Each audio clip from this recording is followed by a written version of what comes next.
सुप्रभात बच्चों। आज हम पढ़ेंगे रुचिरा द्वितीयो भागः सप्तम वर्गीय संस्कृत पाठ्यपुस्तकम्। इसमें पढ़ेंगे हम तृतीय पाठः स्वावलंबनम्। बच्चों, सबसे पहले हम इसके शब्दार्थ देख लेते हैं। समृद्धः, समृद्ध का अर्थ होता है धनी। चत्वारिंशत् यानी 40, अष्टादश यानी 18, प्रकोष्ठेषु यानी कमरों में, 50 यानी 50, गवाक्षा यानी खिड़कियाँ, चत्वारिंशत् यानी 44, षट्त्रिंशत् यानी 36, कृषक दंपति यानी किसान पति पत्नी, आतिथ्यम यानी अतिथि सत्कार, कर्मकारा यानी काम करने वाले, और भवताम का अर्थ होता है आपके, भृत्यः का अर्थ होता है नौकर या सेवक, शक्नुवन्ति का अर्थ होता है सकते,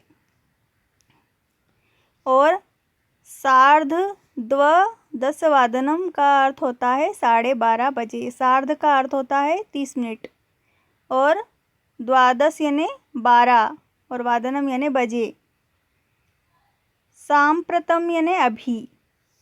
तो ये सारे शब्द आप एक बार देख लीजिए। देखिए,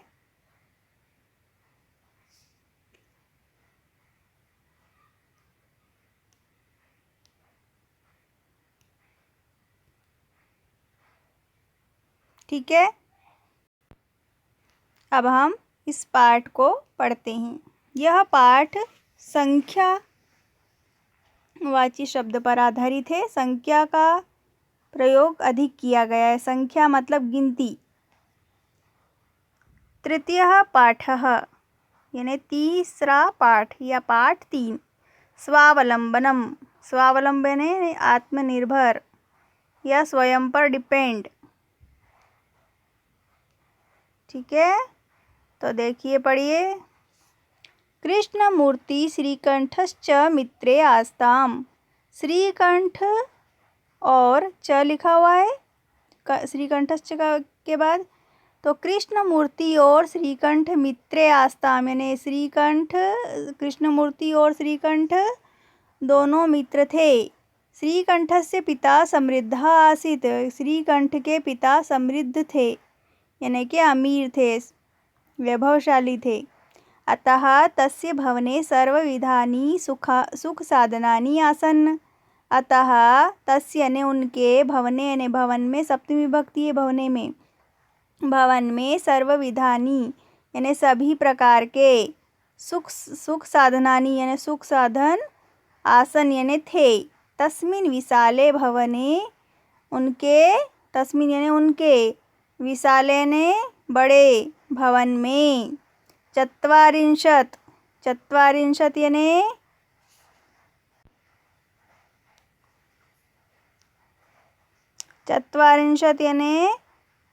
40, स्तंभा यानी खंबे थे।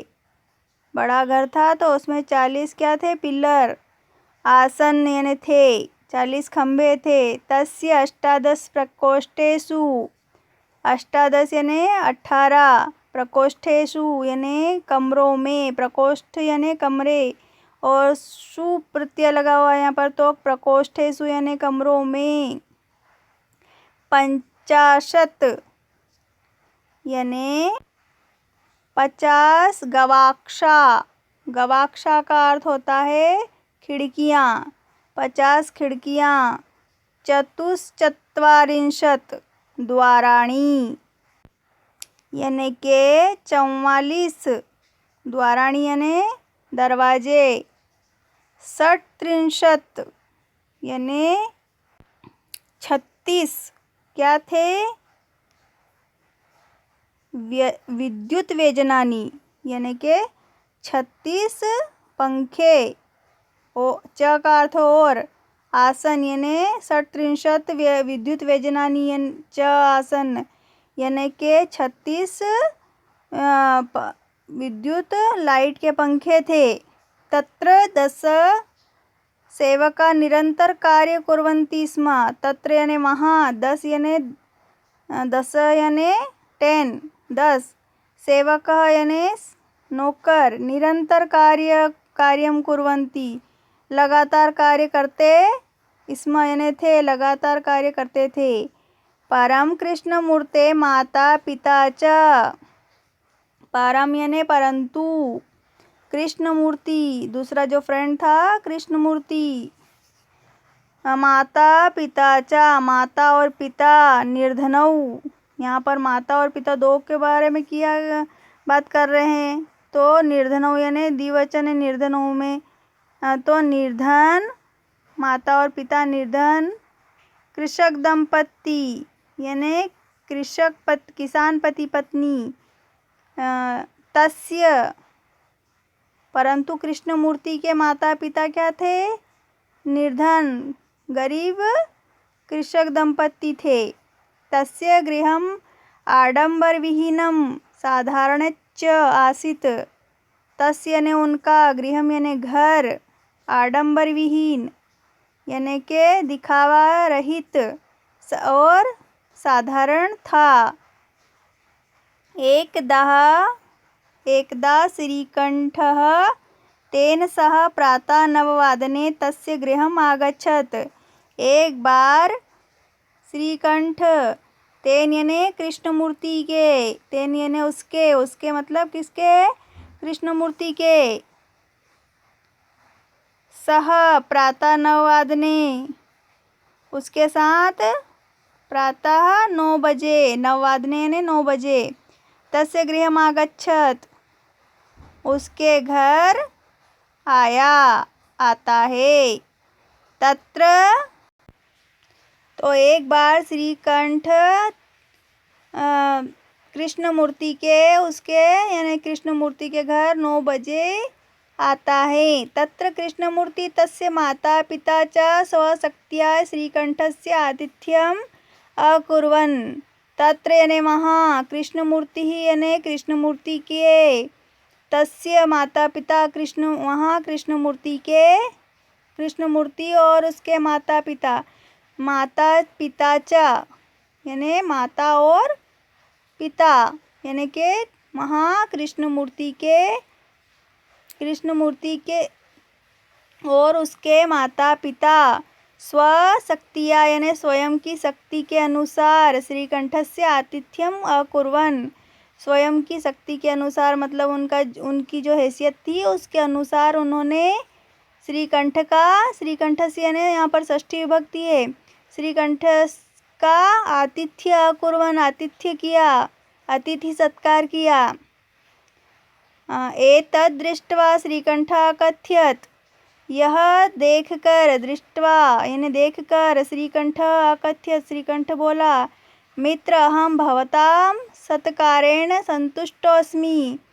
हे मित्र अहम यानी मैं भवतां यानी आपके सत्कारेण यानी सत्कार अतिथि सत्कार संतुष्टोऽस्मि अतिथि सत्कार से संतुष्ट हूँ। केवलम इदमेव मम दुखम यत् तव गृहे कोऽपि भृत्या नास्ति। केवलम यानी केवल इदमेव यानी यहाँ पर मुझे मम यानी मेरा दुख है यत् तव गृहे कोऽपि जो यत् यानी जो तव यानी तुम्हारे घर में एकोऽपि यानी एक भी भृत्या नास्ति एक भी नौकर नहीं है। मम सत्कार्ये काराय भवतां बहु कष्टम जातम। मम सत्कार यानी मेरे सत्कार में आपको बहुत कष्ट हुआ। मम गृहे तु बहुवा कर्मकाराः मेरे घर तो बहुत सारे नौकर सन्ति यानी नौकर हैं। तदा कृष्णमूर्ति अवदत् तदा यानी तब कृष्णमूर्ति अवदत् यानी कृष्णमूर्ति बोला मित्र ममपि 8 कर्मकाराः सन्ति मेरे भी 8 नौकर हैं। ते वे च यानी और वे द्वौ पादौ, दो पैर, द्वौ हस्तौ, दो हाथ, द्वे नेत्र, दो नेत्र, द्वे श्रोते, दो कान, इति। मेरे भी क्या है, दो हाथ है, दो पैर है, दो नेत्र है, दो कान है। एते प्रतिक्षणम मम सहायकः। एते यानी ये, प्रतिक्षणम यानी प्रत्येक क्षण, हर पल, मम सहायकः हर समय मेरे सहायक हैं। किंतु तव भृत्या सदैव सर्वत्र च उपस्थितः भवितुं न शक्नुवन्ति। परंतु तुम्हारे जो भृत्य हैं, तुम्हारे जो नौकर है, सदैव सर्वत्र च हमेशा, और सदैव यानी हमेशा, सर्वत्र यानी सब जगह, उपस्थित भवितुं न शक्नुवन्ति, और तुम्हारे जो नौकर है वो हमेशा सब जगह उपस्थित नहीं हो सकते। त्वं तु स्वकार्याय भृत्याधीना। त्वं यानी तुम, और तू यानी तो, तुम तो स्वकार्याय यानी स्वयं के कार्य के लिए, भृत्याधीना, भृत्याधीना यानी भृत्य के अधीन, यानी नौकर के अधीन, नौकर के आश्रित हो। यदा यदा ते अनुपस्थिता तदा तदा त्वं कष्टम अनुभवसि। यदा यदा यानी जब जब, ते यानी वे, अनुपस्थिता जब जब वे एब्सेंट होते हैं, तदा तदा तब तब त्वं कष्टम अनुभवसि, तब तब तुम कष्ट को अनुभव करते हो, या तुम्हें कष्ट होता है,